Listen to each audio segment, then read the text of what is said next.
and a welcome in or a welcome back. It's a MonkieMar. Before we get into today's video, please make sure you click the like, the subscribe, and the bell for notifications.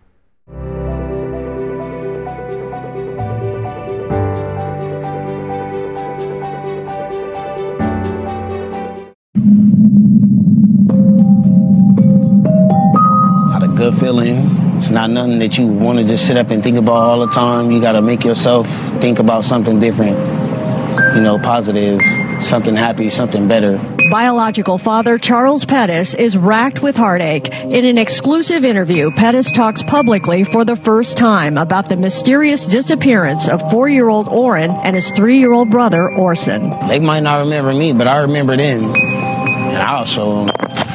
It don't matter how long it takes, how hard it's going to be, I will never give up. It's been 10 months since the brothers were reported missing from this home in California City. It was around 5 p.m. on December 21st, and Christmas was close. Adoptive father Trezell West says the boys were outside that afternoon playing with a family dog named Chalk.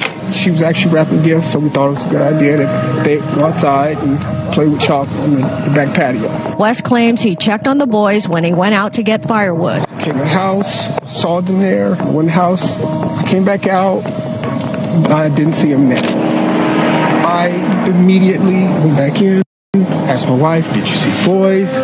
She said no, they should be outside playing with Chalk. I didn't see them, so I came back outside and I started searching my backyard. I searched the whole thing. The boys were gone, and West says he realized he had left the back gate open. The West spoke with local media 2 days after they called police, but they have not commented publicly since. I don't want you guys thinking we didn't try. We actually looked before we called police.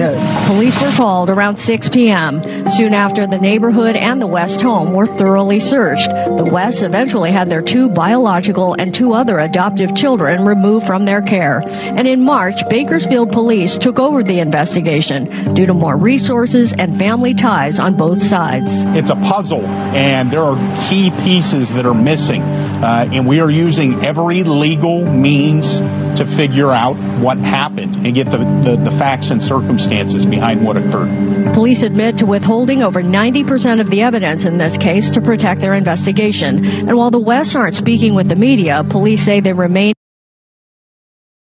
in contact with the Wests. It's one of those situations where you open a door and that door leads to another hallway, which leads to another hallway, which leads to another hallway. So we haven't reached the end of our journey yet. The boys were born as Cincere and Classic. Their biological parents lost custody in 2018 due to a suspect leg injury, which relatives insist was not inflicted. They took my family. They took my life away from me. My kids is my life. That's my family. Biological cousin Rosanna Wills is among the loved ones convinced the boys were never in Cal City. The Wests had moved into the home in September and reported the boys missing just 3 months later. Something happened. The Wests have moved away, but are said to return periodically to check on the home. They have not attended any of the prayer gatherings or recent searches. But we're the only ones out here, including the supporters, who are pushing for the boys. We haven't heard nothing from their side of the family, the adoptive family. There is a hefty reward in the case, and it's hoped more national awareness will bring the boys home. So many other kids have coverage, but these 2 boys didn't from day one. I don't feel like they're deceased. I feel like somebody have them, and it might not be in California, but I don't know. I have children. I have 3, and most people have children. Most people, we don't expect anybody's child to go missing and just disappear.